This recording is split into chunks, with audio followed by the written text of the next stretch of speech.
The research shows, I have a whole blog post on this, by the way, on my website, that you are literally better off flipping a coin to say, is this content AI generated or not AI generated, basically, right? Okay. Yeah, and actually that flipping a coin, that 50-50, I think is even going down. Like the more advanced the AI gets, the more that goes down. But even when we were in models that aren't even close, even a year or two ago, that weren't even close to the large language models we have now.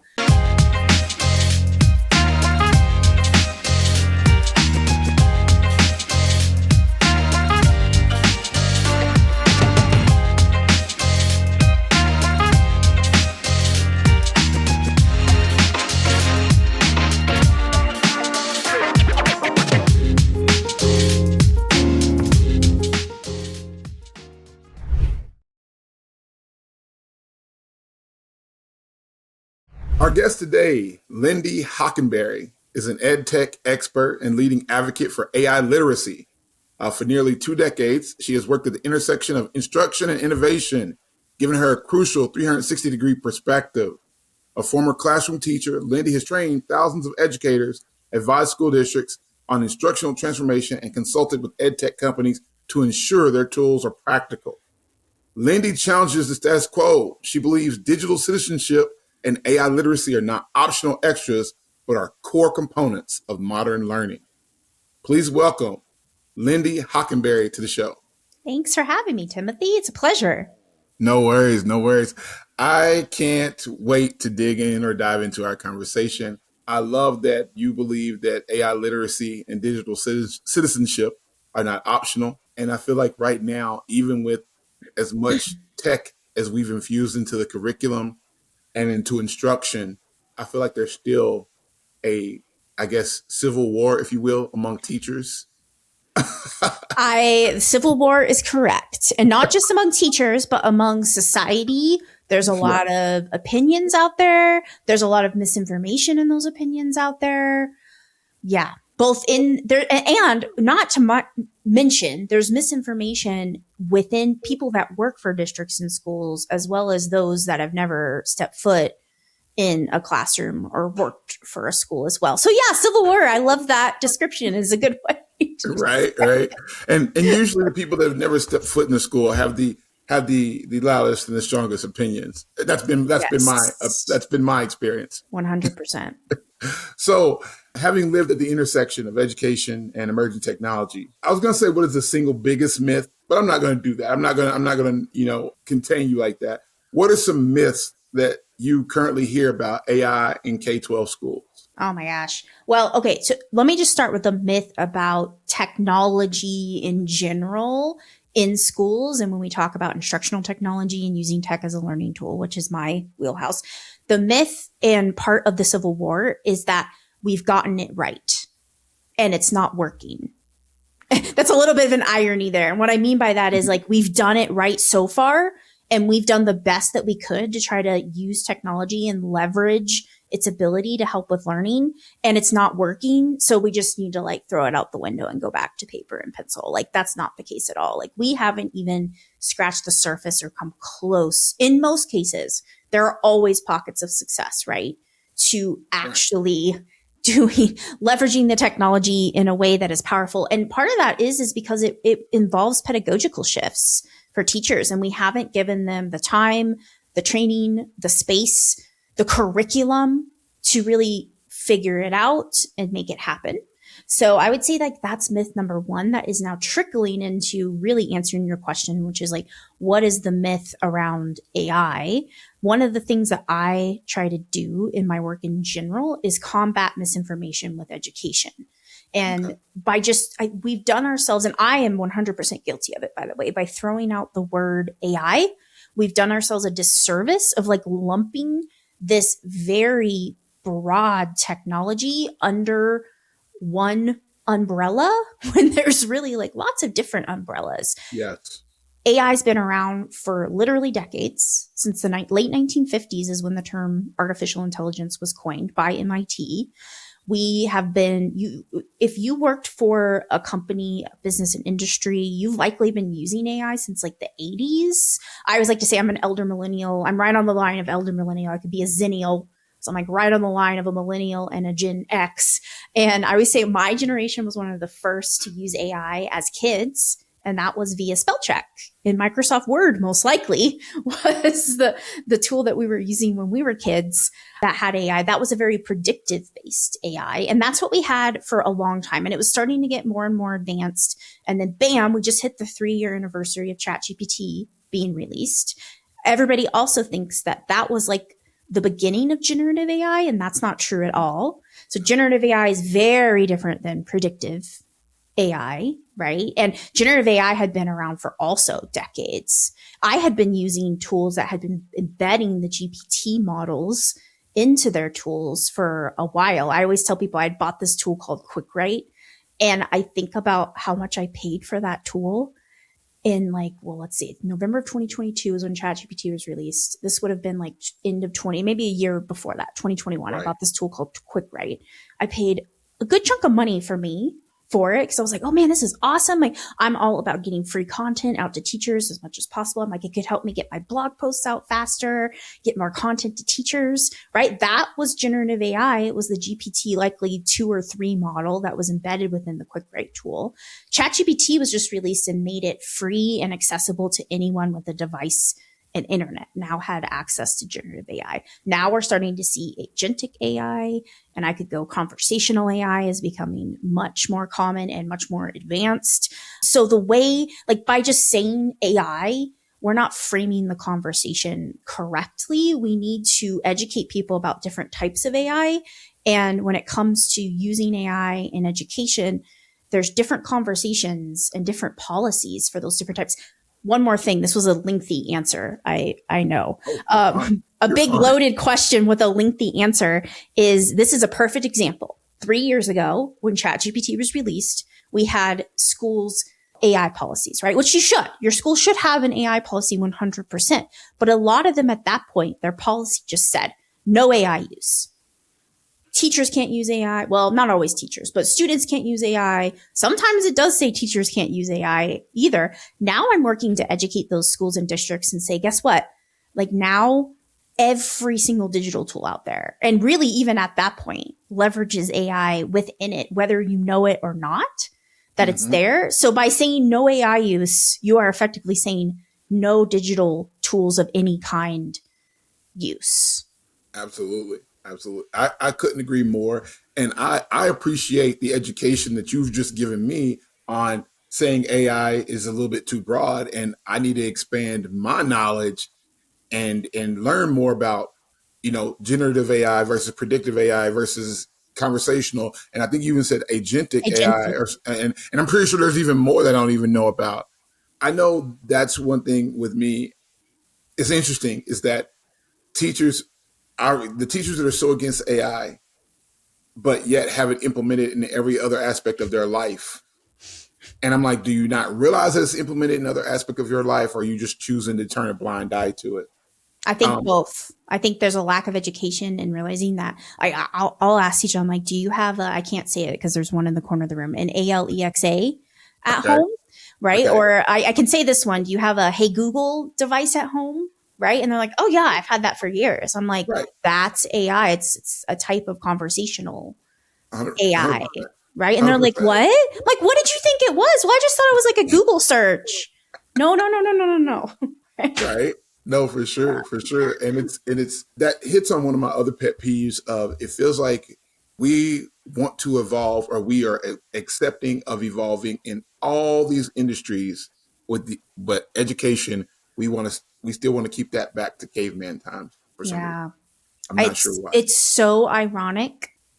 I don't know. There's no better word to describe it. This is what I do. I think about this a lot, too much probably. And the only way I can describe it is like absolute pure irony that we think that schools can live in a bubble that doesn't act like the world outside doesn't exist and isn't changing and isn't completely and utterly shaped by big tech algorithms, emerging technologies. Let's talk about generative AI, because that's the AI that the students are using the most to turn in papers or extend their work. Actually, let me backtrack. Is it generative, or is it predictive, or is it Yeah, agentic? yeah. I mean, typically where we have the conversation in education where students are using AI to cheat and, Yeah. oh, write my history paper for me or whatever it may be is usually generative AI. It Generative. gets really fuzzy though, because let's use ChatGPT, for example. ChatGPT is at its base generative AI, but it has conversational AI built into it now with the voice feature. It Okay. has agentic AI built into it with its agent mode now. So Okay. you're starting to see, and those different types of AI are just going to get more and more and more blurry. But for the most part, what students are using to do their work currently is generative AI. AI. Okay. If that lesson was structured in a way that is something that and it's usually a large language model, if we want to get even more specific. Okay. That's the type of AI model that drives the ChatGPTs, Geminis, Claudes, Copilots, Perplexities of the world. Are called large language models. That's typically what we see students, doing the magic, write this for me button Right. type thing. But I will say, and I've been over the last year on my horse, like trying to educate teachers that we have to also watch out for agentic AI and not be surprised by it like we were generative AI when ChatGPT was released. We shouldn't have been surprised, but we're almost always surprised in education because we're always behind and we're always trying to catch up, right? 100%. We can never get ahead of the game in education for so many different, and it's nobody's fault. There's so many load bearing walls in education that make that hard to do. But now, if you're not familiar with agentic AI, and I always tell people to take a deep breath before I tell them this, because Okay. this word has like a guttural reaction to so many people when you relate it to AI. Agentic AI is autonomous. And people are like, wait, they hear autonomous and AI in the same sentence and they're like, no, Terminator world, right? Like that's Right. the immediate thing they Right. go to. So it is. So it's autonomous, but it's autonomous with human in the loop and with the human guiding what it does. Mm. So I want to say in February, it might have been end of January this year, 2025, ChatGPT released what at the time they called Operator. And Operator was like, I believe I can say their first agentic AI feature that was built into ChatGPT. But you had to have, when it was first released, the ChatGPT Pro version, Mm-hmm. which a lot of people don't realize there's a difference there's at least three levels of the Tiers. consumer side of ChatGPT. You have the free version anybody can go Yep. use. And you don't even have to have an account, by the way. That's been that way for a while to go use ChatGPT. Just go to chatgpt.com. That's a huge thing for education, but let's not go there. Then you have Plus, which is $20 a month. And then you have Pro, which is $200 a month. I haven't checked that in a while, but I think that's $200 level is still accurate. You had to have that $200 ChatGPT Pro to get access to Operator. Well, at the time, I had Pro. I do not anymore. I cannot afford to pay $200 a month for ChatGPT. Let's just put that out there. I am an educator. I live in a 1978 split level house, I drive a Subaru, but I was working on a project at the time where I needed to pay for it it was going to be a month. It turned into like 2 or 3 months that I needed to pay for it. So I had it at the time. And people say that they're like, oh my gosh, $200 a month. But I'm telling you, the amount of time that it saved me was 20-fold by paying for that. Because I had unlimited access to all the new models and like the pro models and the research and the like all the things. So anyway, I haven't had it for several months. That was the spring. So when that Operator was released, I had it. And this Operator can complete a Google form. I have a video on my social somewhere of where I made a Google form that would be like a formative assessment that a teacher did. And I put it in Operator. I gave it permission to access it. It opens up a browser, it opens up the form. You watch everything it does. So like you're watching, it's like a very sci-fi experience, like this browser within a browser and the agentic AI going through and clicking and answering the multiple choice questions and clicking into the short answer questions and typing out the answer for you. You have to hit submit at the end. And it was 100%. And I even had teachers like go and do it that I got it answers right.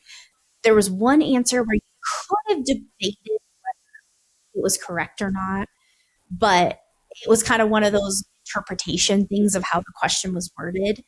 So that's the next thing, people, like agentic AI. So that's what I'm trying to educate teachers. I'm like, and by the way, if you go and search, I believe it's Stanford.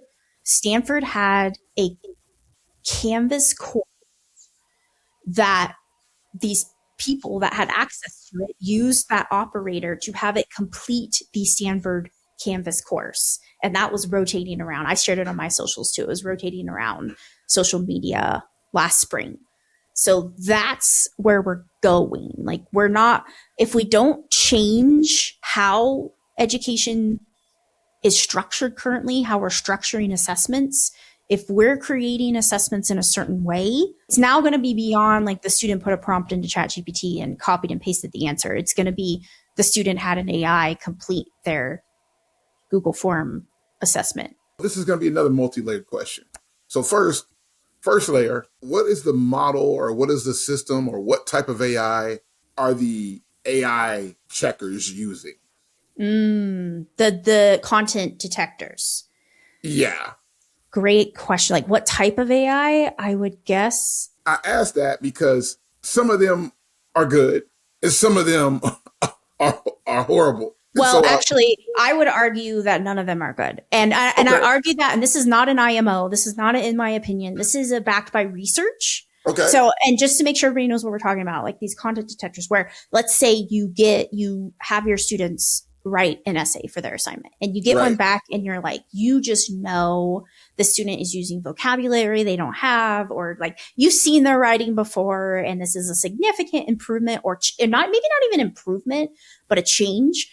There are tools out there that say like you can run that through and it's going to tell you within percentage and very specific percentage of what percentage is AI generated versus not human generated, you could assume, right? The research shows, I have a whole blog post on this, by the way, on my website, that you are literally better off flipping a coin to say, is this content AI generated or not AI generated, basically, right? Okay.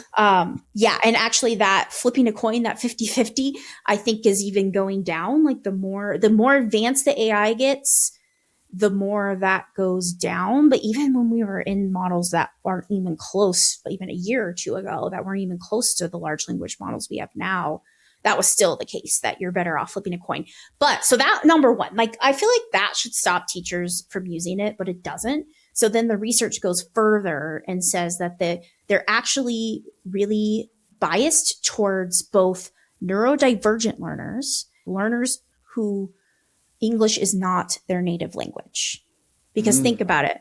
When you're learning another language, I speak a little bit of Spanish. It's a struggle. I try really, really hard, but hablo un poco español. I sound like a robot when I speak Spanish. Right. I am like, I have to think about every single word and every verb conjugation. That's typically when, no matter what language you're learning, that's not your native language that you grew up with. That's typically how you sound. So of course that's going to be how you write, right? So typically remember, you're flipping a coin. Those AI content generations are flipping the coin and going, oh, nope, this is AI generated, right? And then in terms of neurodivergent learners, like we know that people with dyslexia, dysgraphia tend to write different. Writing is usually a challenge for a lot of people with dyslexia and especially dysgraphia. So their writing tends to mimic a little bit more of like how AI generated text comes out. There's other research out there too, but those are the two big points really three big points I try to stress about the research behind those AI content detectors. So let me summarize. Content detectors are crap. You said it. So follow up, then what are teachers to do how do we combat this? Yes. I love that question, by the way. So my approach is, instead of policing that's always our knee-jerk reaction in education, especially K-12, is to police. Instead of policing, it just never works, people. It really doesn't work when you try to police kids. It's to redesign assessments instead. So we need to rethink about how we are structuring the assessments as educators. And if you know me, if you follow my work, you know one of my favorite things to talk about is redesigning assessments. So I'm glad you asked me. We did not prep this, by the way, at all. No, we didn't. We did not. We did not. I have a whole session I do on different strategies for redesigning assessment, but one strategy, and I always stress that this is just one idea, one strategy, one framework. This is not the only thing you can do to redesign assessments in the age of AI. I actually created a whole framework. It's called the Assessment Puzzle Framework. And I have a whole toolkit. It's like 20 pages called the Assessment Puzzle Toolkit about this. And it uses this analogy of a puzzle. And when you're building a puzzle, you have to have at least 3 puzzle pieces to make a puzzle, right? If you hand 2 pieces of a puzzle to a toddler, they're going to be like, oh, that's not a puzzle. There's basically no critical thinking behind that. But once you add a third piece in, if you were to hand 3 pieces of a puzzle to a toddler, they're now having to think about how to put those 3 pieces together. So the whole analogy is there's different puzzle pieces. I have like 8 or 9 or 10 different puzzle pieces. They all have different either forms of multimedia. So some of the puzzle pieces are things like text. Text is still there, people. That's still important. Audio, video. But then there are puzzle pieces that are things like annotations, which I like to call purposeful doodling. Voice reflection is a big one. And that kind of can meld voice and audio. There's a collaborations with AI puzzle piece, because if we're redesigning assessment and not thinking about how we can leverage AI as part of that redesign, we're not doing it right, in my opinion. Not to say that you always have to, but there's places where it fits really well and really helps enhance the experience. So I try to teach them that we take these different puzzle pieces, we cram them together. You have at least 3 and you create this redesigned assessment. Some puzzle pieces have more weight than others, or maybe not more weight, but are more powerful than others. The 2 big ones for me are the voice reflection and the annotations. So let's just take an example. I keep giving the history paper example. So let's say you're learning about World War II and you want students to write a paper that explains how the Allied forces moved across Europe during World War II. If you give that as, hey, tell me what you learned in an essay now, a student can go to any large language model, pop that out in literal seconds, copy it, paste it, done. That's not what I don't know a single teacher that wants that to occur as part of the learning process. So what we do instead is we just tweak it a little bit. And instead of writing a paper, we tell them to create a screencast video that has a map of Europe, and they annotate the movement of the Allied forces as they're talking and explaining that over the top. I like to explain the voice reflection piece as X-ray vision for teachers. Like it gives you, I've been saying this for years, by the way, way before ChatGPT was released. I don't know if you heard of apps like Explain Everything was a big one. During the iPad craze of like 2010, I was trying to get teachers to use Explain Everything to have their students talk through their learning, like do a math problem and explain out loud how you solved that math problem. This is the same thing. It's just now is becoming a necessity in a lot of cases, right? You can't fake explaining how you understand or sometimes maybe don't understand a concept. So the teacher is like getting X-ray vision into the kid's brain of how they understand that. I get sometimes at that point, I'll get pushback from educators that will say, Lindy, I have 30 kids. I cannot watch a video for every one of those 30 kids times 5 days a week times 180 school days, right? I'm like, it's okay. Guess what? And I had been telling them for a while, I'm like, it's okay. The AI is going to come and save us. And lo and behold, the last couple of years, we have an amazing tool that does exactly that. There's a tool called Snorkel, and you drop the E. So SNORKL.com.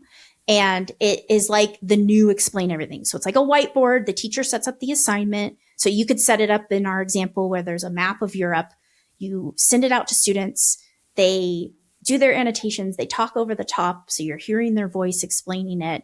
And then here's where it gets really cool and takes it like the Explain Everything to the next level.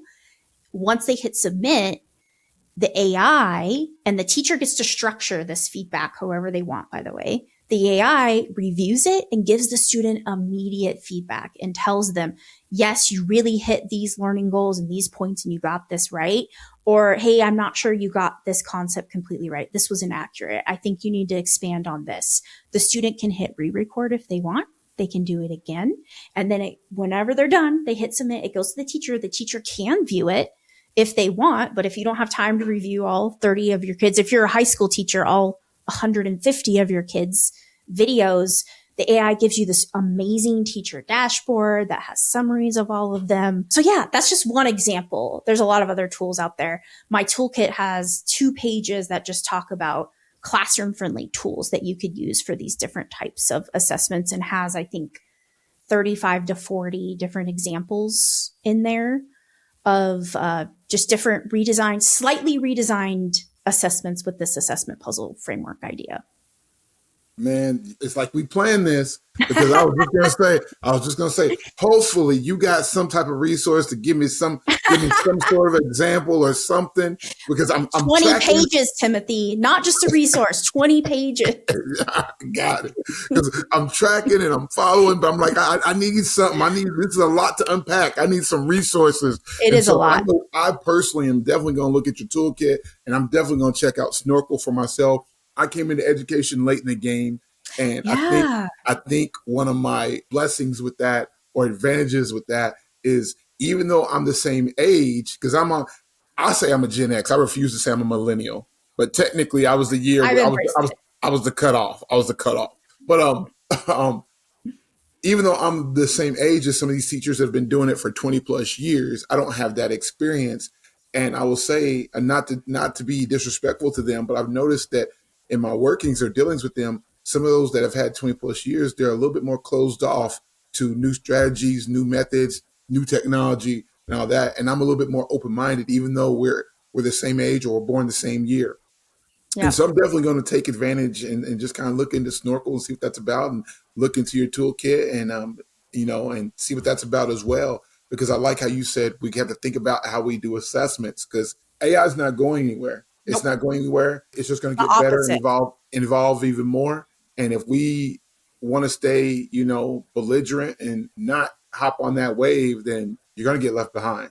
Yep. And if you want it, it's a free download. Like I said, I think it might even be 21 pages. If you go, my website is lindyhoc.com. So LINDYHOC.com. If you do lindyhoc.com/assessment-puzzle, it'll take you right to a page where you can hit download, and it'll send it to your email for you. Man, that's awesome. That's awesome. Well, I want to pivot and we've talked about AI a lot, and I'm sure we'll probably circle back to it at some point, because I'm sure digital citizenship is infused. Very similar, by the way.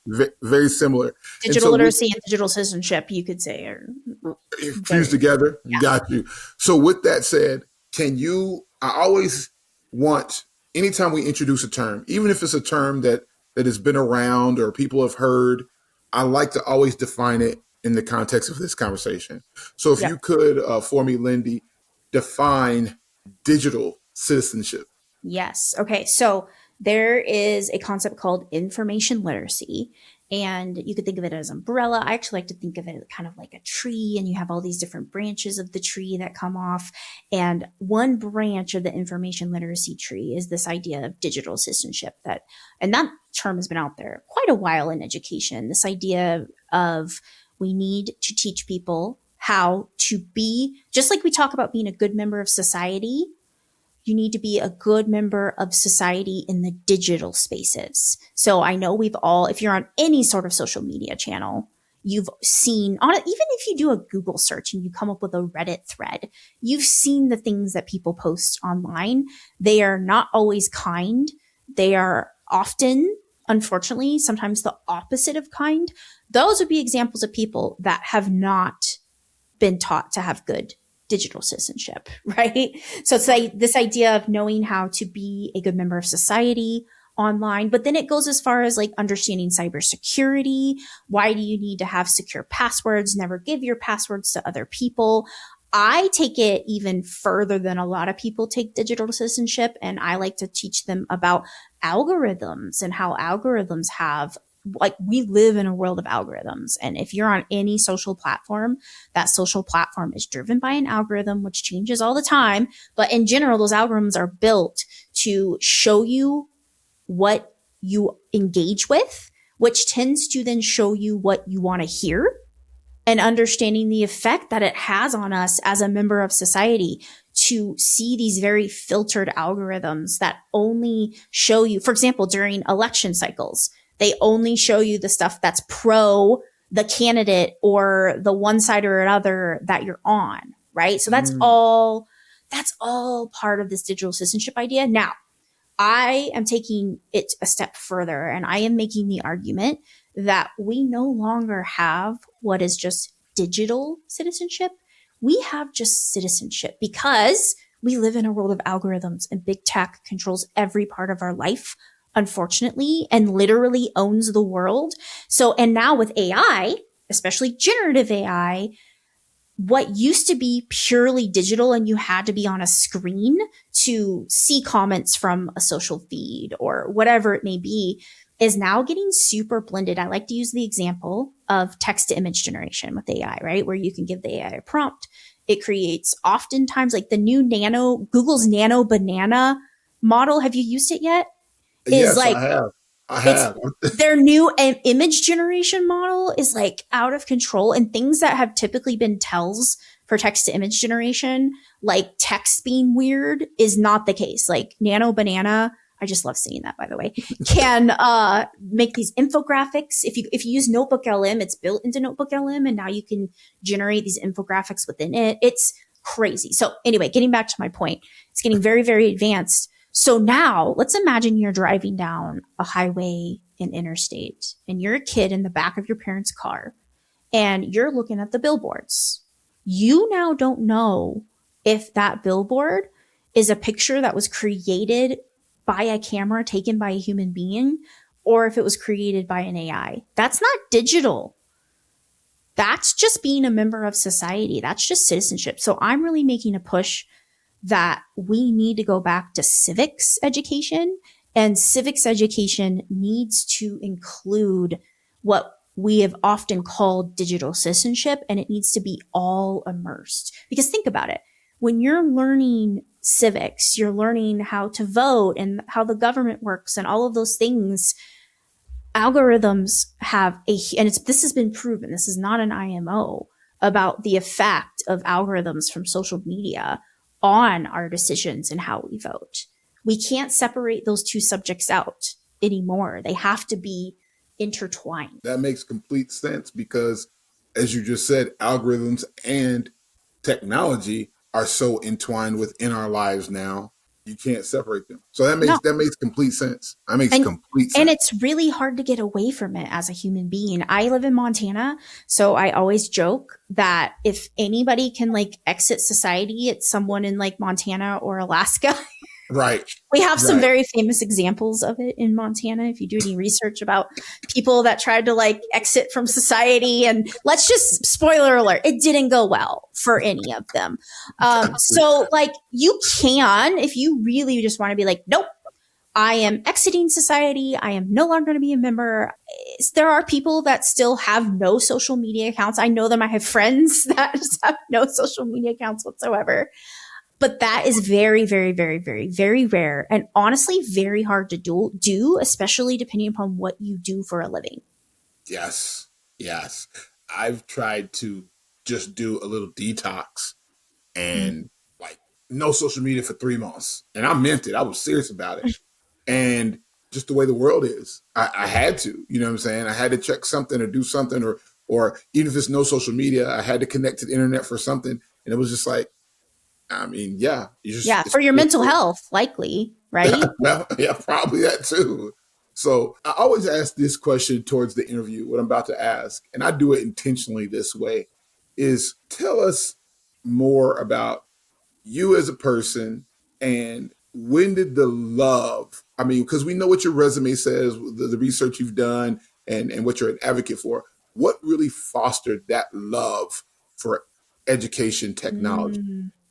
I love that question. And people don't ask me that very often. So I was not one of those kids that knew what I wanted to do for a living. My best friend in high school absolutely 100% knew she wanted to be a nurse. All from the time we were in middle school, even like knew she wanted to be a nurse and that was what she wanted to do. I was not that. I had absolutely no idea. Absolutely no idea. In fact, I started college in business was my major.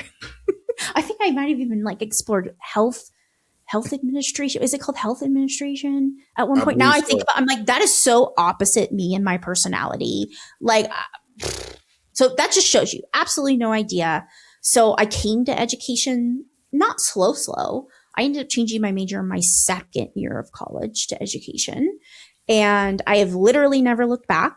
I have worked in other than maybe a couple odd college jobs since my second year of college.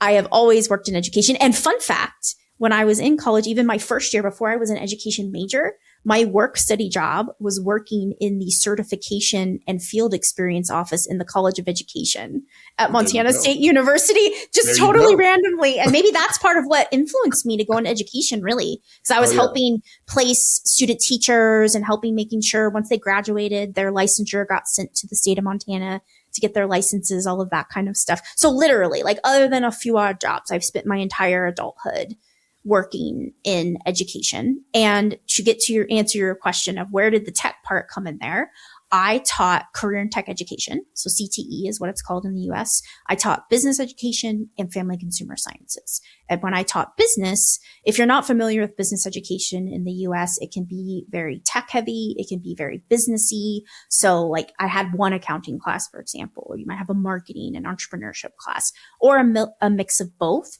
My classes were very tech heavy. So I had computer applications, which I chuckle at that. Now, this was the mid to late 2000s, by the way. I'm like the idea of teaching a computer applications class. Anyway, I won't go there.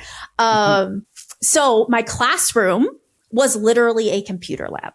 And this was in the mid to late 2000s when one-to-one wasn't a thing. Chromebooks didn't exist. I think we were just starting to get like what was called Google Apps, and then Google Apps for Education was just starting to come on the scene. iPads didn't exist. I think that came out about 2009, 2010-ish, right around in there.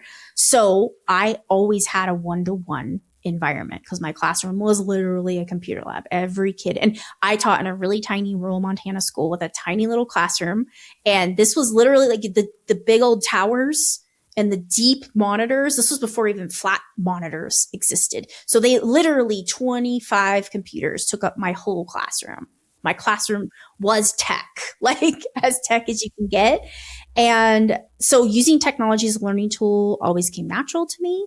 I, from my very first year of teaching, made some very just important moves to shift my teaching, my instruction, my curriculum to things that I knew my students, who, by the way, some of them were only like 5 years younger than me.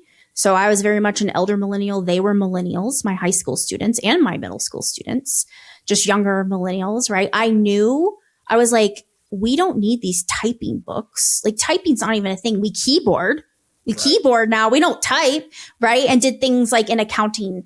I ended up mid-year buying QuickBooks, which came on a CD-ROM, by the way. And I had to go install via a CD-ROM on every computer in my classroom. Instead of doing like the workbooks and the T-charts in accounting, we switched to go into QuickBooks. I had yearbook was one of my classes. And that year was the year that Jostens was our company, had come out with this, what now we would kind of say was Canva-y. It was a web-based design tool, and it was supposed to bridge the gap between those that didn't know how to use like Adobe InDesign and make it easier.